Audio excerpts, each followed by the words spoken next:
오늘 봉독한 말씀을 가지고 반심에서 전심으로 라는 제목으로 말씀을 함께 나누도록 하겠습니다. 반심에서 전심으로. 사랑하는 여러분, 질문 하나 드리면, 사람이 슬럼프에 빠지거나 공허감에 빠질 때가 있는데 언제 이럴까요? 언제 이런 현상이 나타날까요? 슬럼프에 빠지거나 공허감에 빠질 때가 참 많이 있습니다. 언제 이런 마음이 들고 언제 이런 일들이 발생할까? 고난이 계속되는 고통의 때에 슬럼프가 찾아올까? 아니면 대단한 성공을 이룬 이후에 이런 슬럼프나 공허감이 찾아올까? 결론은 고난이 계속될 때는 슬럼프인 것 같은데 사실 슬럼프가 되지 않아요. 왜냐하면 그 고난을 이겨내기 위해서 발버둥 치며 기도하고 있거든요. 그래서 고난이 계속될 때는 슬럼프에 빠지질 않습니다. 대단한 뭔가를 이루었거나 뭔가를 완성하고 난 이후에 슬럼프가 찾아오고 공허감이 올 때가 굉장히 많이 있습니다. 대한민국을 넘어 전 세계를 강타했던 세계적인 곡이, 노래가 한 곡이 있습니다. 여러분도 알고 있는 싸이의 강남스타일. 세계적인 가수였던 마돈나와 함께 콘서트 무대에서 합동으로 공연을 합니다. 그리고 프랑스 파리 에펠탑 토르카데로라고 하는 광장, 그 이름도 어려워요. 이 광장에서 플래시몹으로 공연을 즉석으로 진행을 합니다. 그리고 연말에 미국 크리스마스 인 워싱턴 공연에서 마지막 대미를 장식하는 그 공연을 했던 사람도 바로 싸이였고 그 곡이 강남스타일이었습니다. 제가 기사를 보니까 지금 한 50억 뷰 정도 될까요? 어마어마한 조회수를 기록하고 있는 이 강남스타일의 뮤직비디오가 지금도 업로드되어 있죠. 하지만 이 강남스타일의 성공은 양날의 검이었습니다. 왜냐하면 싸이에게 엄청난 부와 영광을 가져다 주었습니다, 이 곡은. 그런데 왜 양날의 검이라고 하느냐?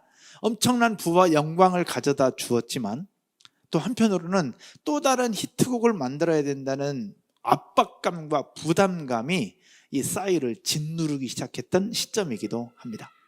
이 싸이라는 가수가 다른 타 프로그램에 나와서 이렇게 얘기를 했어요. 이런 부담감에 쌓였던 시기가 자신의 인생에서 힘들었던 시기 중에서 가장 대표적인 시기로 힘들었다라고 이야기를 하고 있었습니다. 그러니까 대단한 성공을 이룬 후에 슬럼프가 찾아오고 공허감이 찾아오는 부분들의 대표적인 예라고 볼 수 있죠. 성공을 이뤘으면 더 잘 돼야 될 것 같은데 그렇지 않다라는 얘기죠. 이런 부분들이 또 뿐만 아니라 로또와 같은 부분들도 있습니다. 많은 사람들이 로또 당첨을 꿈꾸면서 로또를 삽니다. 어쩌면 이번 주에도 로또를 사서 또 맞춰본 분이 계실지도 모르겠습니다. 아마 로또 당첨된 분들이 우리 교회에 있다면 저희 교회는 빌딩을 하나 샀을 것 같습니다. 왜냐하면 많은 분들이 얘기합니다. 목사님, 저 로또 당첨되면 11조 할 거고요, 건축한금 할 거예요. 저 그 얘기 들은 것만 합치면 아마 빌딩 샀을 것 같습니다. 근데 로또 당첨 1등 당첨 후에 건강한 삶을 살고 있다는 얘기를 들어본 적은 거의 없는 것 같아요. 좋은 일이 찾아왔고 최고의 행복을 누릴 수 있는 타이밍인데 왜 사람들은 로또 당첨 이후에 폭망했다는 이야기만 계속 들려오는 것일까? 사람이 슬럼프에 빠지는 경우는 고난이 계속될 때가 아닙니다. 성공한 직후이죠. 뭔가를 이루거나 뭔가를 해냈은 그 이후에 그런 일들이 생겨납니다. 왜 그러느냐? 바로 뭔가를 이루었다고 생각하는 그 순간 인간의 욕망과 본성이 드러나기 때문에 그러합니다. 오늘 본문의 주인공인 솔로몬이 그러합니다. 우리가 지금까지 보았던 것처럼 솔로몬은 정말 훌륭한 하나님의 왕이었습니다. 진심으로 여호와를 사랑했던 사람이었고요, 이스라엘의 왕이었습니다. 1,000번제를 드리면서 하나님께서 뭘 원하냐라고 얘기했을 때 솔로몬은 부귀와 영광을 구했던 것이 아니라 하나님의 백성들을 잘 지도하고 다스릴 수 있는 지혜를 달라고 구할 만큼 하나님 앞에 충성된 왕이었습니다. 하나님의 백성들을 사랑했고요, 누구보다 하나님의 말씀을 신뢰하며 순종했습니다. 그러다 보니 아버지 다윗 왕의 뜻을 이어받아서 예루살렘 성전을 정말로 거룩하게 지었던 사람이 솔로몬이었습니다. 그리고 지난주에 봤던 것처럼 성전 건축 이후에 봉헌 기도를 드리면서 모든 것이 하나님의 은혜였다라고 고백을 했고, 또 모든 것이 하나님의 약속하신 말씀을 이루어 주신 하나님의 일하심이었다라고 얘기할 만큼 믿음과 신앙이 좋았던 사람이 솔로몬이었습니다. 하지만 이제는 이 수많은 이방 여인들과 함께 우상을 섬기면서 나라를 위기로 몰고 가고 있는 사람이 바로 솔로몬입니다. 역사를 보아알듯이 이스라엘은 그렇게 솔로몬 이후 나라가 둘로 나뉘어지게 되고, 북쪽에서는 아수르에, 남쪽에서는 바벨론에 포로로 잡혀가면서 결국 나라가 두 쪽이 되고 나라는 멸망의 길로 가게 되는 그 출발이 바로 솔로몬이었습니다. 왜 이런 일들이 벌어지게 되었을까? 솔로몬이 그렇게 하나님 앞에 훌륭했던 사람이었고 신실했던 사람이었는데 왜 이런 일들이 생겨나게 된 것일까? 그러면 이 시대를 살아가는 우리에게 이 말씀을 주시는 이유가 무엇일까? 우리는 이 말씀을 통해서 무엇을 깨닫고 무엇을 기억해야 될 것인가? 오늘 추석 명절이 이어지는 오늘 이 시간에 이 말씀을 가지고 몇 가지만 나누어 보려고 합니다. 우리 첫 번째는요, 다 같이 따라서 한번 해보겠습니다. 이루었다고 생각될 때 조심하라. 첫 번째는 이루었다고 생각될 때 조심하라는 것입니다. 성전을 완공한 이후에 솔로몬에 대한 칭찬의 소식은 온 천하에 퍼져나갑니다. 어느 날 이웃나라의 스바 여왕이 솔로몬을 찾아옵니다. 좋은 일이에요. 그럴 수 있습니다. 왜냐하면 그런 좋은 지혜의 소문들이 막 퍼져나갔으니까. 그리고 하나님의 나라 백성들, 하나님의 사람에게 이런 일들이 있다는 건 굉장히 좋은 일입니다. 칭찬받을 만한 일이고요. 성경을 한번 볼게요. 열왕기상 10장 1절에서 3절 말씀입니다. 10장 1절에서 3절. 스바의 여왕이 여호와의 이름으로 말미암은 솔로몬의 무엇을 듣고? 명성을 듣고 와서 어려운 문제로 그를 시험하고자 하여. 솔로몬의 명성을 듣고 이웃나라에서 찾아와요. 지혜를 구합니다. 2절에 한번 볼까요? 다 같이 3절입니다. 다 같이 읽겠습니다. 솔로몬이 그가 묻는 말에 다 대답하였으니 왕이 알지 못하여 대답하지 못한 것이 하나도 없었더라. 아멘. 그가 묻는 말에 솔로몬이 대답 못한 게 하나도 없어요. 하나님께서 지혜를 주셨기 때문에 모든 걸 다 해결할 수 있었던 거죠. 대단한 사람이었습니다. 참으로 놀랍죠? 그런데 문제는 여기서부터 시작이 됩니다. 쭉 내려와서 열왕기상 10장 23절과 26절의 말씀을 함께 한번 보겠습니다. 솔로몬 왕의 재산과 지혜가 세상의 그 어느 왕보다 어떻게 한지라? 큰지라. 세상이 어느 왕보다 더 대단한 뭔가를 이루어냈습니다. 그리고 26절이요. 같이 읽겠습니다. 솔로몬이 병거와 마병을 모으매 병거가 1400대요 마병이 12,000명이라. 병거 성에도 두고 예루살렘 왕에게도 두었으며. 어마어마한 부를 누리고 대단한 성공을 이루면서 이제 병거와 마병을 모으기 시작을 합니다. 군사력을 다 강화시키게 된 부분이죠. 여기서 끝나지 않습니다. 하나 더 보면 열왕기상 11장 1절입니다. 같이 읽겠습니다. 솔로몬 왕이 바로의 딸 외에 이방의 많은 여인을 사랑하였으니 곧 모압과 암몬과 에돔과 시돈과 헷 여인이라. 이스라엘 외에 이방 족속들이 있는데 이방 족속들의 여인을 데려와서 함께 사랑하게 된 것이죠. 여러분, 여호와께서는 이것이 왜 문제가 되느냐? 물론 왕이니까 그럴 수 있겠고 뭔가를 이루었으니까 그럴 수 있겠지만 이것이 왜 문제가 되었느냐? 여호와께서는 일찍이 신명기 말씀을 통해서 이렇게 하지 말라라고 말씀하신 것이 있었거든요. 솔로몬은 지금 그것을 기억하지 못하고 있었던 겁니다. 한번 볼까요? 신명기 17장 16절에서 말씀하고 있어요. 그는 뭐를 주지 말라? 병마를 주지 말라. 어떻게 주지 말라? 많이 주지 말 것이요 병마를 많이 얻으려고 그 백성을 애굽으로 돌아가게 하지 말 것이니. 한마디로 얘기해서 이스라엘 민족의 지도자 왕은 병마를 많이 두지 말라라고 얘기를 하고 있었습니다. 여러분, 병마를 많이 두지 말라는 얘기 뭐냐? 병마는 군사력을 이야기합니다. 여러분, 이스라엘의 전쟁은 무슨 전쟁이에요? 이스라엘 전쟁은 여호와께 속한 전쟁이라고 얘기를 합니다. 즉 병마를 많이 준다는 얘기 뭐냐? 여호와께 속한 전쟁이 아니라 내 힘을 키우겠다는 의미거든요. 그래서 하나님은 일찍이 이스라엘 백성들에게 병마를 많이 두지 말라. 이 전쟁은, 너희들에겐 전쟁은 나에게 속한 것이니 나를 찾고 나를 의지하라. 내가 너희 대신에 싸울 것이라고 말씀하셨건만, 지금 솔로몬은 자신의 힘과 부와 권력과 영광이 막 올라가면서 결국 어떻게 하느냐? 자기 자신을 위한 병마를 계속해서 키워나가고 있는 부분들을 보여주고 있다는 얘기예요. 근데 여기서 끝났으면 좋을 텐데 여기서 끝나지 않아요. 이 솔로몬의 모습 속에 뭐가 또 나오느냐? 하지 말라고 하는 것을 또 해요.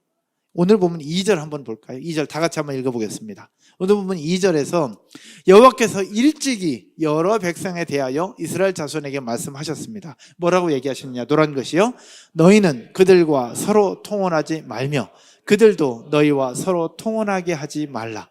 그들이 반드시 너희의 마음을 돌려 그들의 신들을 따르게 하리라 하셨으나 솔로몬이 그들을 사랑하였더라. 아멘.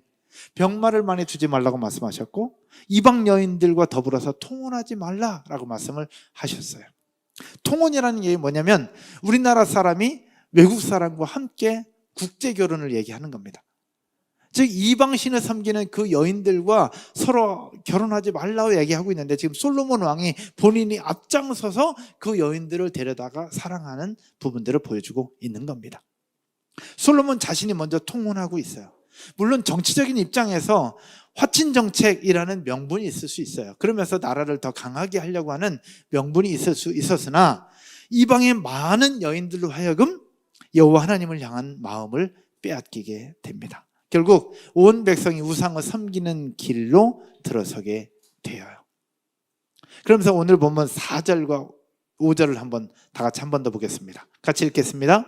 솔로몬의 나이가 많을 때에 그의 여인들이 그의 마음을 돌려 다른 신들을 따르게 하였으므로 왕의 마음이 그의 아버지 다윗의 마음과 같지 아니하여 그의 하나님 여호와 앞에 온전하지 못하였으니. 이게 4절이고요. 그다음 5절 말씀도 함께 볼까요? 이는 시돈 사람의 여신 아스다롯을 따르고 암몬 사람의 가증한 밀곰을 따름이라. 아스다롯, 밀곰, 이거는 이방신이에요. 그 이방 족속들이 섬기는 이방신, 여호와 하나님이 아닌 이방신들을 그 여인들이 가지고 들어왔고 이스라엘 땅에서, 예루살렘 땅에서 이방신들을 섬길 수 있도록 솔로몬이 다 열어준 거예요. 여러분, 솔로몬이 누구였어요? 하나님의 은혜를 입었던 사람입니다. 할렐루야. 하나님의 지혜를 얻었던 솔로몬. 왜 그랬을까요? 성전을 건축한 이후에 모든 것이 하나님의 은혜였다고 고백을 했고 하나님이 약속한 말씀대로 이루어졌다고 고백했던 솔로몬. 그런데 왜 지금 이 지경까지 왔을까라는 겁니다. 이런 솔로몬의 모습은 단순히 솔로몬에게만 적용되지 않습니다. 오늘을 살아가는 우리 모두에게도 적용이 돼요. 어떻게 적용되느냐? 뭔가를 이루었다고 생각하는 그 순간 우리는 초심을 잃어버리게 되고 그 뭔가를 이루었다고 생각하는 그 순간 하나님 외에 자신의 공로와 자신의 뭔가가 자꾸 떠오르게 되면서 하나님을 향한 전심의 마음이 반으로 나뉘어지고 반심으로 결국 하나님의 마음과 또 다른 것들의 마음이 뒤섞이게 되는 것이 인간의 모습이라는 겁니다. 오늘 솔로몬의 모습이 그러했어요. 사랑하는 여러분, 그러므로 우리가 기억해야 될 것, 뭔가를 이루었다고 생각될 때 인간의 욕망과 본성이 드러난다는 사실들을 기억하고 뭔가를 이루었다고 생각될 때 그때 여호와 하나님을 더 찾고 더 바라볼 수 있는 저와 여러분 모두가 되기를 주님의 이름으로 축원드립니다. 솔로몬만이 아니라 우리에게도 그럴 수 있다라는 얘기입니다. 저희 교회 개척하고 나서 한 2년이 지났을 때에 여러분 아마 그때부터 계셨던 분들은 알 것 같은데 국민일보에서 저희 교회를 소개해 주셨어요. 국민일보에서 되게 큰 지면으로 소개를 해 주셨어요. 그때 뿌듯했고요. 너무 감사했어요. 그냥 그 자체로도 은혜였으니까.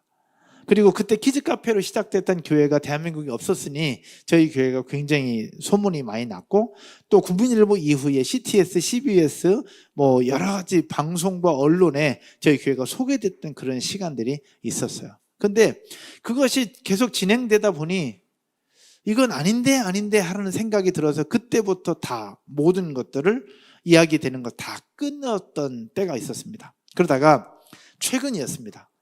최근 풋살장 공사를 끝나고 그다음에 우리 여름 성경학교가 끝내고 또 창립 기념 행사가 끝났을 그때에 국민일보에서 다시 연락이 왔어요. 저희 교회를 다시 싣고 싶다라는 이야기였습니다. 더 행복한 교회가 키즈카페를 시작 여기까지 왔고 지금 7년, 8년이라는 시간 동안 어떤 역사를 이뤘고 어떻게 여기까지 해왔는지를 다시 내주고 싶다고 연락이 딱 왔는데 처음에는 싫다고 거절했어요. 왜냐하면 초창기에 저희 교회가 여기저기 언론과 방송에 나가면서 좋은 것들도 있었지만 그렇지 않은 것들도 있었거든요. 그래서 안 한다고 연락했어요. 그랬더니 또다시 연락이 와서 더 행복한 교회의 소식들은 큰 교회의 소식들과 다르다. 그래서 다른 여러 교회들에게 도전이 되고 용기를 줄 수 있으니 꼭 한번 냅쓰면 좋겠습니다 라고 연락을 주신 거예요. 그랬을 때 제가 어떻게 했을까요? 이것이 우리 교회를 향한 또 우리 목사를 향한 유혹이구나 라는 생각이 딱 들었어요. 그래서 두 번째 연락이 왔을 때 딱 끊었습니다. 안 냅니다. 안 하고 싶습니다. 나중에 기회가 되면 나중에 또 연락드릴 테니 안 했으면 좋겠습니다 라고 딱 끊었어요. 그리고 나서 후회했습니다. 낼 걸 그랬나? 할 걸 그랬나? 그런 생각이 이렇게 들었습니다. 근데 그 순간에는 하고 싶지 않았어요. 왜냐하면 우리 교회가 그렇게 낼 만한 부분이 아니라고 저는 생각했거든요. 근데 그리고 나서 왜 후회했냐면 저에게 있어서 욕망, 저에게 유혹, 또 다른 부분일 수 있겠지만 다음에는 내고 싶은 마음은 뭐냐? 여기까지 올 수 있는 것, 우리 교회가 주일학교로 소문난 부분들은 우리 성도들의 헌신과 희생이 있었거든요. 그래서 성도들의 헌신과 희생에 대해서는 이야기를 해주고 싶어요. 그래서 그런 부분들 속에 다음에 기회가 올지 모르겠지만 다음에 기회가 온다면 하고 싶은 마음도 있어요. 그러나 이번 여름 끝나고 나서 연락이 왔을 때는 이거는 아니구나라는 생각이 들어서 과감하게 거절할 수 있었거든요. 그러면서 오늘 말씀을 준비하다 보니까 그 생각이 났어요. 솔로몬이 성전 완공을 멋지게 하고 나서 왜 초심이 흔들렸느냐? 물론 입으로는 하나님이 하셨다고 고백했지만 그 속에 인간의 본성과 욕망과 이방 여인들로 하여금 그의 마음이 하나씩 분산되는 부분들이 그의 삶 가운데 있었다는 것을 알게 되었죠. 결국 하나님을 향한 전심의 마음이 이방 여인들로 하여금 또 자신의 힘을 과시하고 자신을 위해서 병마를 세우는 그런 마음들로 빼앗기면서 하나님을 향한 전심의 마음이 반으로 나뉘게 되고 그렇게 분산되는 부분들로 하여금 이스라엘은 멸망의 길로 들어서게 되었다라는 겁니다. 한 공동체를 맡고 있는 저에게, 또 한 공동체를 맡고 있는 MG 리더들에게, 또 셀 공동체를 맡고 있는 우리 셀 리더들에게, 또 교사로 섬기고 있는 교사들에게, 또 우리에게 주신 또 다른 사명을 가지고 있는 우리 모두에게 하나님을 향한 반심이 아니라 하나님을 향한 온전한 마음, 전심으로 하나님을 예배할 수 있고 하나님을 찾을 수 있는 저와 여러분 모두가 되기를 주님의 이름으로 축원드립니다. 뭔가를 이루었다고 생각될 때 조심하라라는 것입니다. 두 번째, 우리 기억해야 되는 것은 이것입니다. 따라서 한번 할까요? 반심이 전심되게 하라. 두 번째는 반심이 전심되게 하는 겁니다. 오늘 본문 1절과 2절에서 공통적으로 나타나는 단어가 있습니다. 뭐냐? 사랑하였으니 사랑하였더라 입니다. 사랑하였으니 사랑하였더라. 이 단어는 아하브라는 단어를 사용하고 있어요. 히브리어입니다. 아하브. 이 아하브라는 단어는 사랑하다, 기뻐하다, 연애하다라는 뜻을 가지고 있습니다. 근데 이 단어가 언제 사용되느냐? 이삭이 그의 아내 리브가를 데려오면서 리브가를 사랑했다라고 사용할 때 아하브라는 단어를 써요. 그리고 또 하나 언제 사용되느냐? 아브라함이 독자 이삭을 사랑했다고 표현하는 것처럼 부모가 자식을 향한 특별한 애착을 표현할 때 이 단어가 사용돼요. 그래서 이 단어가 온전히 사용될 때는 언제냐? 우리가 여호와 하나님에 대한 애정과 사랑을 표현할 때, 즉 솔로몬이 모든 것이 하나님의 은혜였다고, 솔로몬이 하나님을 사랑했다고 표현하는 이때 아하브라는 단어가 사용이 되어야 해요.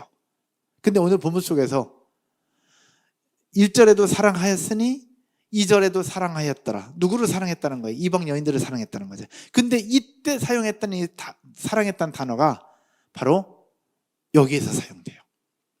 예전에는 솔로몬의 모습 속에 여호와 하나님을 사랑했다고 표현할 때 아하브라는 단어가 쓰이는데 이 본문에서는 이방 여인들을 사랑했다고 할 때 아하브라는 단어를 쓰고 있다는 얘기예요.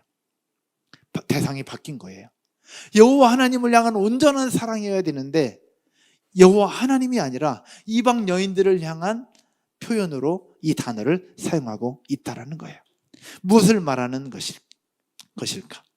왜 이 솔로몬은 이렇게 이 여인들을 향해서 이 단어를 사용하고 있는 걸까? 성경은 왜 이것을 우리에게 보여주고 있는 것일까?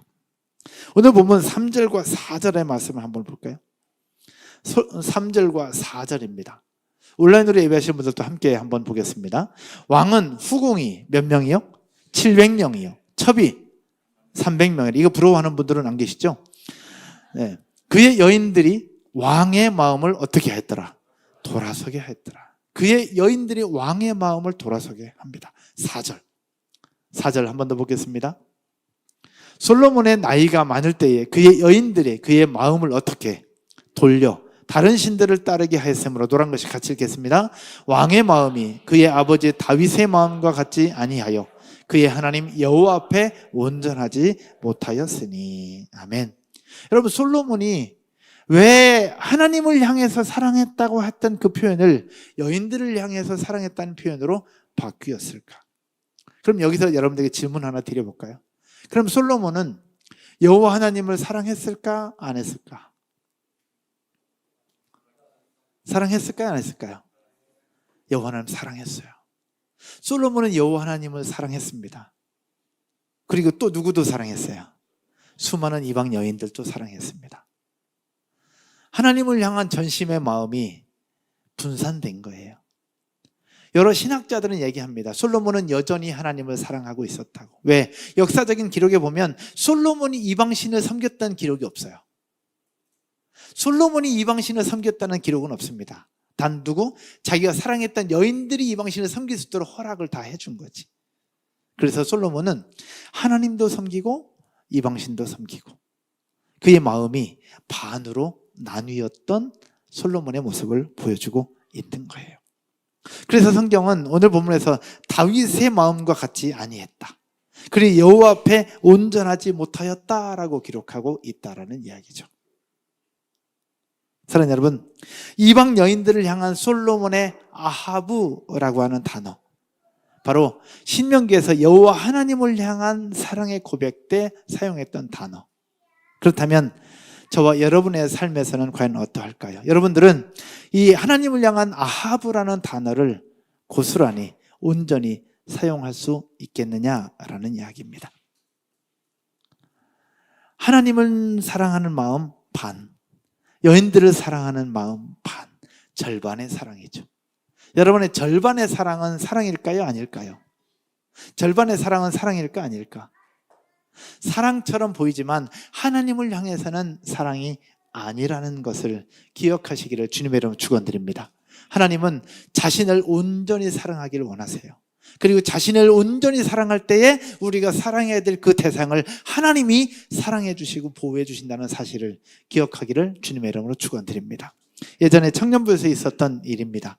한 형제가 자매를 너무너무 사랑했어요. 그래서 몇 년을 쫓아다녔습니다. 몇 년을 쫓아다녔어요. 근데 그 자매가 그 형제가 자기를 좋아하고 그렇게 자기를 쫓아다닌다는 것을 형제도 알았어요. 자매도 알았어요. 그래서 어느 날 자매가 어려운 일을 겪으면서 이 형제가 그 발벗고 뛰어다니는 모습을 보면서 자매가 마음을 열었어요. 마음을 열어서 형제한테 신청을 합니다. 오빠, 우리 밥 차 한잔 하자. 그래서 형제는 너무너무 기쁘고 너무너무 행복해서 옷 쫙 빼입고 같이 커피숍으로 갔어요. 같이 커피 한잔하고 이야기하는 가운데 자매가 드디어 입을 열어서 얘기합니다. 오빠, 나 좋아하지? 아, 그럼 좋아하지. 나 사랑해? 그럼 사랑하지. 그러면 오빠, 나를 몇 % 사랑해? 라고 물었어요. 나를 몇 % 사랑해? 저희가 알고 있는 그 형제는 그 자매를 100% 아니 200, 300% 이상 사랑했습니다. 근데 그동안 수년 동안 쫓아다니면서 계속 퇴짜를 맞았기에 형제는 혹시 또 퇴짜 맞을지 모른다는 불안감에 80% 사랑한다 그랬어요. 80%. 그래서 이 자매가 80% 사랑한다는 얘기를 듣고 어떻게 했냐, 100% 사랑해도 될까 말까 하는데 80% 사랑하는 사람에게 어떻게 내 인생을 맡기겠냐고. 오빠, 그동안 고마웠어. 그리고 나서 다른 형제와 결혼을 해서 잘 살고 있습니다. 여러분, 80% 사랑한다는 거 절반을 훨씬 넘죠. 근데 한 여인은 80% 사랑하는 사람에게 자신의 인생을 맡길 수 없었습니다. 그렇다면 하나님에게는 어떠할까요? 오늘 솔로몬의 모습 속에 50대 50 아니면 20대 80일 수도 있어요. 여인들이 1000명이나 됐으니까 조금씩이라도 다 줘야 되잖아요. 조금씩이라도 다 줘야 되니까 20대 80 어쩌면 10대 90이 될 수도 있어요. 하나님이 보실 때 어떻게 하겠냐라는 거죠. 이 솔로몬은 여인들에게 자신의 마음을 빼앗긴 거예요. 그렇다면 오늘 예배하는 저와 여러분들에게 마음을 빼앗고 있는 부분들이 혹시 없으십니까? 솔로몬은 여인들에게 마음을 빼앗겼어요. 우리는 어떨까요? 때로는 돈에 우리의 마음을 빼앗기기도 합니다. 그리고 시간에 우리의 마음을 빼앗기기도 합니다. 하나님 앞에 예배해야 되는 시간인데 이 주일날 이 1시간 2시간이 아까울 때가 있다라는 얘기죠. 그 시간의 마음을 빼앗기는 거예요. 또 내가 쉬고 싶은 시간인데 아침 일찍 나와서 섬기는 것, 이 쉼에 우리의 마음을 빼앗길 때가 있어요. 하나님 앞에 물질을 드려야 된다는 이 시간에 우리의 마음을 빼앗길 수도 있어요.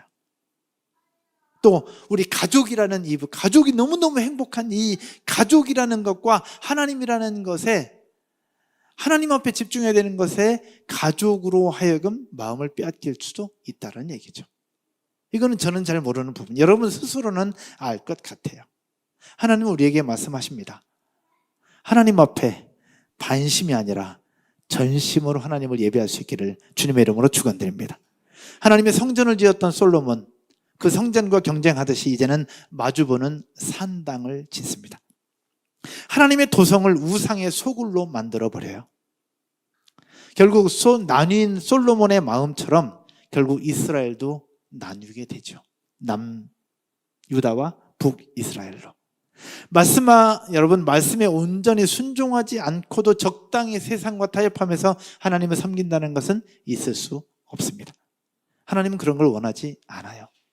하나님 앞에 온전히 드리는 것을 하나님이 기뻐하신다는 사실을 기억하고, 오늘 예배를 통해서 혹시나도 우리가 하나님을 제외한 다른 것에 마음을 빼앗기고 있었다면 오늘 예배를 통하여 우리 마음이 다시 하나님 앞에 집중될 수 있기를 주님의 이름으로 축원드립니다. 말씀의 결론을 맺으면서요, 오늘 본문 마지막 열왕기상 11장 9절과 10절 말씀 함께 보겠습니다. 열왕기상 11장 9절과 10절입니다. 솔로몬이 마음을 돌려 이스라엘의 하나님 여호와를 떠남으로 여호와께서 그에게 진노하시니라. 여호와께서 그에게 진노하세요. 그러면서 어떻게 말씀하세요? 노란 글씨, 여호와께서 일찍이 2번이나 그에게 나타나시고. 10절 한 번 더 보겠습니다. 다 같이요. 이 일에 대하여 명령하사 다른 신을 따르지 말라 하셨으나 그가 여호와의 명령을 지키지 않았으므로. 아멘. 무슨 얘기냐? 우리는 모두 완전할 수 없습니다. 누구나 실수할 수 있고요, 누구나 잘못할 수 있습니다. 하지만 중요한 것은 잘못을 했을 때 잘못을 깨닫고 다시 돌이키는 겁니다. 잘못을 깨닫고 회개하고 다시 돌이키면 됩니다. 하나님은 솔로몬의 마음이 떠나고 있는 것을 아셨어요. 솔로몬의 마음이 분산되고 있는 것을 아셨습니다. 하나님을 향한 마음이 전심에서 반심이 되는 것을 아셨고, 그래서 하나님은 솔로몬에게 나타나셔서 깨닫게 하시려고 보여주셨어요. 한 번이 아니라 2번씩이나. 그러나 솔로몬은 본인에게 나타나셔서 깨닫게 하시려는 그 하나님의 마음을 알았는지 몰랐는지 그 말씀을 지키지 않습니다. 결국 솔로몬 이후에 이스라엘은 그렇게 되어갑니다. 오늘 우리에게는 어떠할까? 우리들 역시 여호와 하나님을 전심으로 사랑하고 전심으로 예배하기를 원합니다. 아멘이시죠? 그러니까 이 명절 중에도 이렇게 나와서 예배하고 또 온라인으로 예배하는 것 아닐까요? 하지만 현실이라는 무게가 우리를 누르고 또 우리를 흔들 때가 너무 많이 있다는 겁니다. 다 알아요. 이러면 안 된다는 거 다 알아. 그리고 하나님의 뜻이 뭔지도 다 알아. 그런데 현실이라는 이 무게가 우리를 너무 고통스럽게 만들고 우리를 짓누를 때가 너무 많이 있다라는 이야기입니다. 하나님이 뭘 원하시는지 다 알겠는데 이 현실이라는 이 무게에 맞닥뜨리다 보면 우리의 마음을 빼앗기게 되고 그렇게 흔들려서 때로는 쓰러지기도 하고 때로는 넘어지기도 합니다. 그러나 이것이 하나님이 주시는 또 다른 기회구나 라고 생각하고 바짝 붙잡고 버티고 버텨서 영적으로 승리할 때도 있죠. 이런 영적인 승리가 많아지면 많아질수록 우리 영적으로는 성장하게 되는 것이고 영적인 맷집도 길러지게 되는 것이죠. 오늘 예배하는 저와 여러분에게 이런 영적인 맷집이 길러질 수 있기를 주님의 이름으로 축원드립니다. 사랑하는 여러분, 이번 주부터 진행되는 느헤미야 기도회 여러분들에게 주시는 또 하나의 기회인 줄로 믿으시기를 주님의 이름 축복합니다. 솔로몬의 마음이 분산되기 시작했을 때 하나님께서 2번이나 나타나셔서 깨닫게 하시고 말씀하시고 또 말씀을 하십니다. 그러나 솔로몬은 그것을 무시해버리고 말아요. 이번 느헤미야 기도회 여러분에게 주시는 하나님의 기회라고 생각하시고 이 기회에 우리 무너졌던 성벽들이 다시 한번 살아나고 재건할 수 있는 저와 여러분 모두가 되기를 주님의 이름으로 축원드립니다. 온라인으로 예배하시는 분들도 기억하셔서 이번 느헤미야 기도회 때 함께 오셔서 우리 무너졌던 성벽, 기도의 성벽을 다시 세우십시다. 말씀의 성벽을 다시 세우십시다. 공동체를 다시 세우고 우리 교회를 다시 세우고 그 속에서 하나님의 놀라운 역사와 능력들을 다시 세워가는 이번 기도회가 되어지기를 주님의 이름으로 축원드립니다. 이 기회는 하나님은 이미 여러분들에게 주시고 우리 공동체에 주실 겁니다. 잡는 것은 여러분의 몫입니다. 이 느헤미야 기도회를 통해서 우리에게 주신 또 다른 하나님의 역사들을 경험하고 누릴 수 있는 저와 여러분 모두가 되기를 주님의 이름으로 축원드립니다. 자리에서 일어나셔서 같이 찬송 드리고 마치 한번 우리 기도하겠습니다.